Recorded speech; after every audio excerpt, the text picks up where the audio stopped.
Hi guys. तो last episode में हमने देखा था एक जबरदस्त मोमेंट सुबाकी और सुजुरी के बीच की फाइट। लेकिन ये फाइट सिर्फ पंच और किक्स की नहीं थी, ये एक इमोशनल क्लैश भी था। सुजुरी अपने पास्ट को सामने लाता है, वो दौर जब उन्हें ये भी नहीं पता होता था कि रात को खाना मिलेगा या नहीं। उसी स्ट्रगल से तंग आकर उन्होंने अपनी गैंग बनाई थी और लड़ाई का रास्ता चुना था। और सुबाकी उसे भी अब ये सब समझ में आने लगता है, लेकिन लड़ाई फिर भी जारी रहती है, पूरी ताकत और इमोशन के साथ। आखिर में सुबाकी सुजुरी को हरा देती है, लेकिन जीतने के बाद वो सबसे पहले माफी मांगती है। वो कहती है, अब मैं तेरे दर्द को समझ सकती हूँ। इतना ही नहीं, कांजी भी आता है और सुजुरी से कहता है कि वो एक अच्छा इंसान है और चाहे तो उनकी टीम का हिस्सा बन सकता है। सुजुरी भी एक तरह से बदलने लगता है, एक पॉजिटिव टर्न की शुरुआत। अब सुजुरी के टीम के बाकी लोग शॉक में है, क्या सच में सुजुरी हार गया? सुजुका भी इमोशनल हो जाती है, सभी को थैंक यू कहती है, लेकिन बीच में एक ह्यूमरस मोमेंट भी आता है। नरे बोलता है कि वो भी अब सुबाकी और कांजी जैसी बैग बनाना चाहता है और पूछता है जिम में कौन से सेट लगाऊं? सो जवाब देता है, भाई इन लोगों ने इतना दर्द झेला है कि इनकी बैग अपने आप बन गई। फिर हम देखते हैं कि सुजुरी मुश्किल से उठता है, लेकिन उठता है। वो अपनी टीम के पास जाता है और एक सच्चा कन्फेशन करता है, मैंने हमेशा खुद को बदलने की कोशिश की, लड़ाई से दूर रहना चाहता था, लेकिन जो रास्ता मैंने तुम्हें दिखाया वो गलत था। और फिर वो रिक्वेस्ट करता है, प्लीज उस ऑफर को एक्सेप्ट करो, हम सब साथ रह सकते हैं। टीम के सभी लोग हंस पड़ते हैं, भाई तुझे रिक्वेस्ट करने की जरूरत नहीं है, हम तेरे साथ हैं। इसके बाद आता है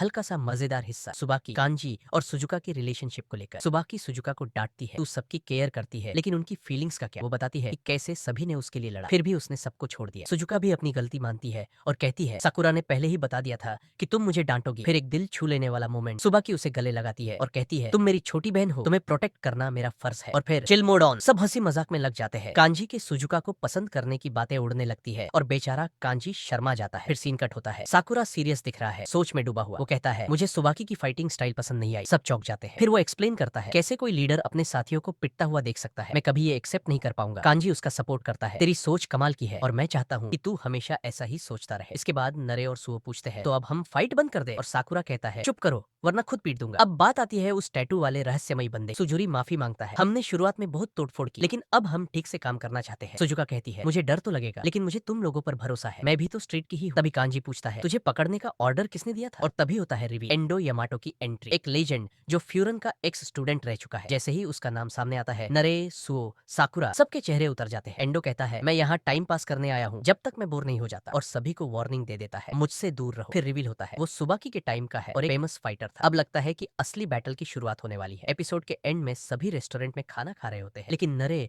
और साकुरा साकुरा कहता है, मैं एंडो से बदला जरूर लूंगा। फ्लैशबैक दिखाया जाता है, एंडो एक फनी मोमेंट में दूसरी मंजिल से कूदता है और रोने लगता है, मुझे नहीं पता था इतना दर्द होगा, लेकिन साकुरा को उसका सामना करने में डर लग रहा। सुबाकी कहता है, कोई भी उसके पास नहीं जाए। एंडो सभी को देखकर हंसता है, तुम लोग अब भी मुझे चैलेंज करना चाहते हो? और फिर सुबाकी बताता है, यह है एंडो यामाटो, फ्यूरन का सबसे खतरनाक स्टूडेंट।